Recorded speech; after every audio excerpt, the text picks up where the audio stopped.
Video, what we're going to do is how the timeline works and how we can edit a video together.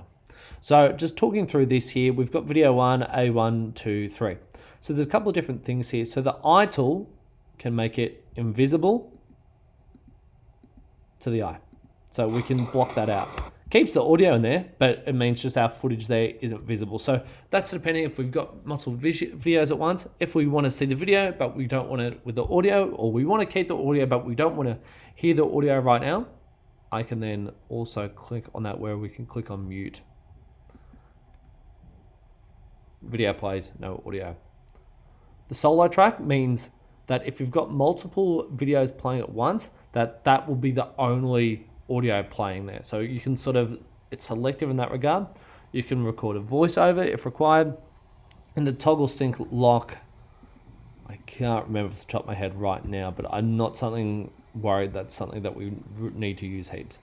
The toggle track lock means you can't then move it anymore. So if I try and drag it, that's done. But if I unlock it, that means I can move that side to side, for example. I think maybe the sync, no, I can't remember what the sync is for, but I'll have to investigate that. Not a major issue for us though. So we've got our first clip, and what I want to do is I want to put it in our second one here, which is this view of the stairwell. So I'm going to click on this. So we've got the boys running up the stairs. I'm going to take this back.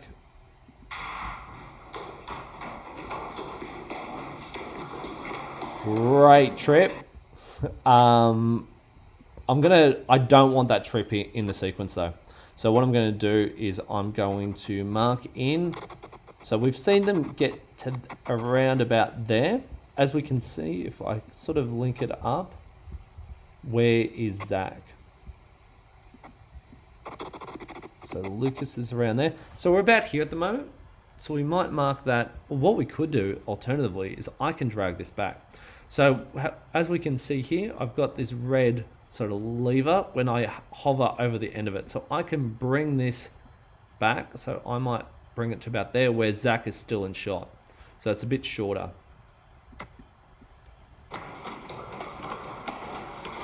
So we cut there. So I might bring that where Zach is there. And I might make that my mark in. So I'll play from there. So it goes up the stairs and there's the trip. I don't want the trip in. I'm going to mark it out from there. And then I'm going to drag that across. So I can just grab that frame and I can drag that across. And I'm going to sequence that there. Let's see how that works. I think that works pretty good actually. If I drag it across and there's this space in here, what's going to happen is you're going to have this black space. If that happens to you, you can easily drag that across, but what you can also do is you can right click on there and click ripple delete, and that makes it a tight cut so there's nothing in between in there. Okay, I want to move on to my next one, which is, where is that? This shot here. So going around there. So I'm going to pick it from where Zach sort of comes into frame, which is about there. I'm going to mark that in. I'll play from there. Out of frame, mark it out from there. And I will drag that across to there. So what does that sequence look like?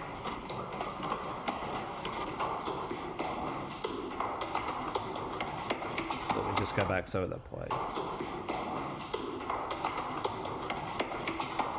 I think that looks good so far. There's not the quick edits between each other. It's constantly interesting, even though it's for a short amount of time. And it really conveys what's actually going on, where we've got these two characters who are chasing after each other. I think that's a nice shot there as well. So I've got those sort of basics down pat. Let me just check my notes. Oh, I want to check selection tool and razor tool as well. So I'm just going to do that here. So we've got our selection tool here. So this is where I can then move this back and forth. Different ways I could then approach that. Let me just take that back though, because that just took out that audio. So the selection tool selects sort of video clip we want to be working with, we can also then move it with the selection tool as well. I'm pretty sure, yeah. Let me just click edit, undo that. What we can also do here, there's a couple different sort of tools here, but what I want to use is the razor tool, which is this one here. So the razor tool, what this can do is, if we've done our mark in, mark out, but we want to say we want to cut an aspect of it, we want to shorten it or separate a clip. So for example, if I wanted to clip that here, I've then made this into 2 separate pieces. And what I might do now is I might sort of sequence this in between. So let me just go back. So I've got that there and I've got this. So I could then drag it out. I might adjust my timeline. How we can adjust the scale of the timeline is here. So we can make that longer or shorter. I'm just going to pull this out. Just a really quick example of what I wanted to demonstrate here. And drag this out a bit further. This might not be the quickest way of doing it.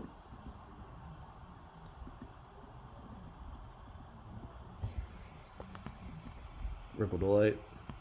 I'll edit and undo all this sort of stuff, but I just wanted to show you the example. So because I've spliced or razored one of the videos, I've now turned that 1 clip into 2 clips. That makes it more movable as well.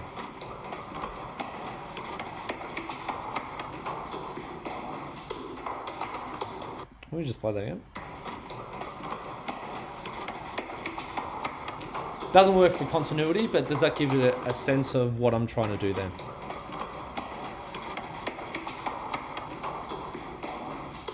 Okay, I'll just edit and undo that. That gives you a bit of a way where you can sort of break up a shot and sort of have that sort of go over a number of different sort of sequences. Just edit, undo. Sure, there is a quicker way than this, but this is just what I'm doing right now. What you can also do with a razor tool is, for example, if you've done that mark in, mark out, but you wanted to edit this further, you would get the razor tool there and you could razor that there. And what you could then do is we can just select that clip and then we can just click delete and then we can cut that as well. That gives you just a bit of an idea there. Okay. So those are the main things there. I just want to check my tools again. So we've checked out video layers, click and drag file, toolbar, click and drag the length of a clip. We can sort of extend that in some ways. So let's have a look. So it picks up from the original.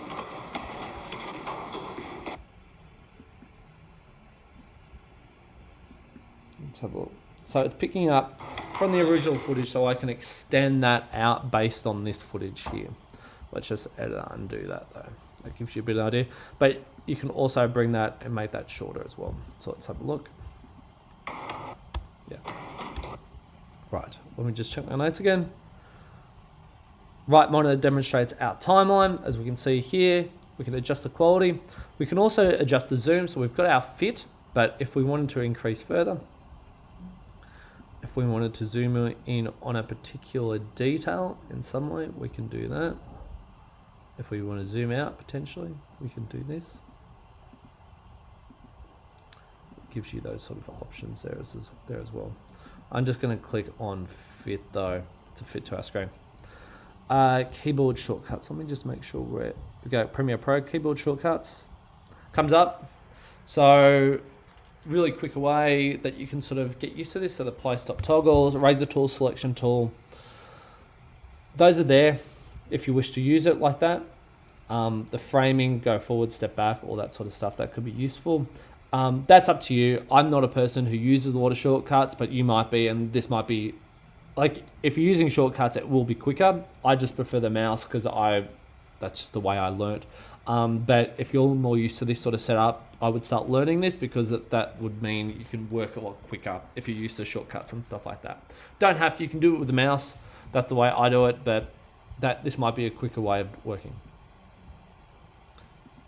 And then the other one is add second clip to sequence. We've done that. Scale and timeline. I showed you how we can view the scale, so we can see more time. So that's like more minutes, but I've got it down to like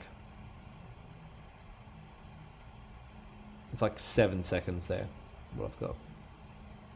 And I've done ripple delete. So I've sort of ticked off all the things I wanted to do with video 2. Next video, we're going to look at how we can do adjustments and sort of, we've done our edit, but now how can we add any sort of effects to it.